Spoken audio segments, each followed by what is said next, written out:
Olá! O ano está acabando, o ano letivo de 2022 está acabando e eu queria convidar você para refletir um pouco de como é que você gostaria que começasse 2023 para os seus filhos. Acho que a gente teve um ano letivo, né, mais um ano na nossa sociedade muito marcado por violências, por pouco diálogo ou falta de diálogos, baixa escuta ou pouca nenhuma escuta e principalmente muita violência. Por que eu estou trazendo esse assunto aqui? Crianças e adolescentes têm constantemente sido submetidos a uma pressão tanto da sociedade quanto das escolas, e eles estão dizendo pra gente, eles estão dando sinais, eles vêm dando sinais de que eles não aguentam, de que essa pressão é uma violência muito grande à constituição física e emocional deles. O que eu quero dizer com isso? Eu já trouxe um assunto aqui falando um pouquinho sobre a pressão escolar, né, a pressão para o desempenho escolar, que crianças e adolescentes sofrem, né, e talvez esse seja meu ponto para a gente pensar um pouco, né, o que a gente quer para a educação dos nossos filhos em 2023, o que a gente quer para a educação de crianças e adolescentes em 2023 e aí por diante, né? O que a gente entende por uma escola forte, o que a gente entende por uma escola boa. Talvez essas sejam perguntas que pais e responsáveis legais pudessem fazer com uma frequência maior, não só na tomada de decisão, no momento de decidir que escola colocar o filho, mas ao olhar o próprio filho, né? E perceber que talvez aquela criança ou aquele adolescente não esteja bem naquela escola, que você julga ser a melhor escola. Nem sempre a escola que os pais entendem como a melhor escola é a melhor escola para o filho. Por quê? Porque cada um tem uma personalidade, cada um tem um temperamento, cada um tem uma forma de se relacionar e interagir com o mundo. E isso nem sempre vai de encontro ao que os pais desejam, às expectativas dos pais. Então esse é um primeiro ponto para a gente pensar para a educação dos filhos em 2023. O outro ponto que eu queria trazer é para a gente refletir de novo, né, sobre essa pressão que a gente tem colocado em cima de crianças e dos adolescentes.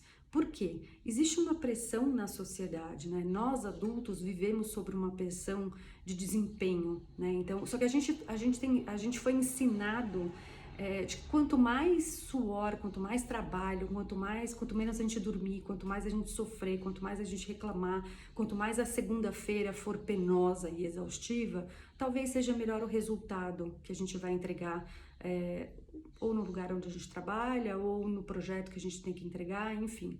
Existe uma demanda social que foi construída e que a gente vive sobre essa estrutura, né, de que quanto mais a gente trabalha, quanto mais a gente vive sobre estresse, parece que maior é a entrega.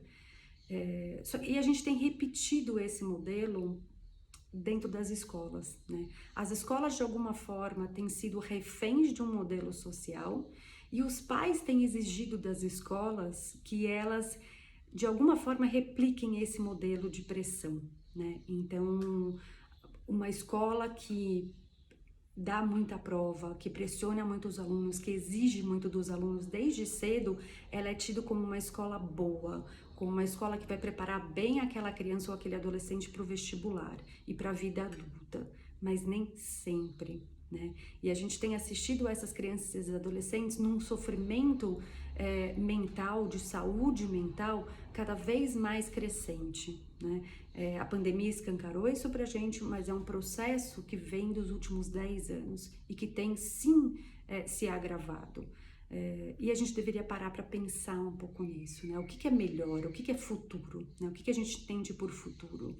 Nós, adultos, vivemos um momento de total incerteza desse futuro, por uma série de razões, por problemas de crise climática, uma insegurança política financeira, guerras, e de certa maneira a gente tem compartilhado essa insegurança de futuro com os filhos, sejam eles adolescentes, sejam eles crianças de novo. E o que a gente acaba transmitindo de informação para os nossos filhos?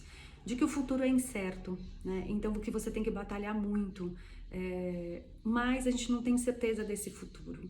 Então existe uma insegurança nesse adolescente daí, principalmente, nesse crescer, nesse sair da escola, nesse desbravar o mundo, porque de certa forma a sociedade, os próprios pais têm dito para ele de que não se sabe qual é o futuro, né? Não se tem certeza desse futuro e que a vida fora da escola é penosa, né? Os pais têm passado muito essa informação de uma vida dura, de uma vida penosa, da vida adulta profissional ser penosa. E a gente precisa pensar como é que a gente vai reverter esse cenário, como é que a gente vai começar a mandar a mensagem para essas crianças e para esses adolescentes que crescer é legal, que crescer é bacana, que a vida é mais do que exaustiva, a vida é mais do que o profissional, a vida é mais do que o trabalho, né? A gente não pode ficar toda hora mandando a mensagem de burnout ou de que as segundas-feiras são penosas. Como é que a gente ensina esses adolescentes que a segunda-feira é prazerosa, né? Esse é um pensamento que eu acho que é bacana a gente levar para o começo do ano, né, onde a gente se dispõe a mudar algumas coisas ou trazer algumas mudanças para dentro de casa, e para as escolas também, para as escolas pensarem, né, como que elas cuidam da saúde mental desses adolescentes e dessas crianças, né? Pensando junto, pensando em paralelo junto, como é que ela constrói um projeto pedagógico consistente, que vá formar aquela pessoa, aquele sujeito, para que ele seja capaz de atuar no mundo de maneira sustentável, sustentável para ele como ser humano e para ele como ser humano inserido em sociedade, né? Acho que quando a gente fala de sustentabilidade, é um ciclo que se fecha, que se renova, que é capaz de dar a volta em si, né? Então isso, como é que a gente também cuida dessa sustentabilidade do ser humano, né? Ou para que ele não se perca no meio do caminho com doenças como depressão, ansiedade, angústias, enfim, doenças que a gente tem visto cada vez mais permear a nossa sociedade. Então é isso, na segunda-feira tem texto sobre esse assunto e espero vocês lá.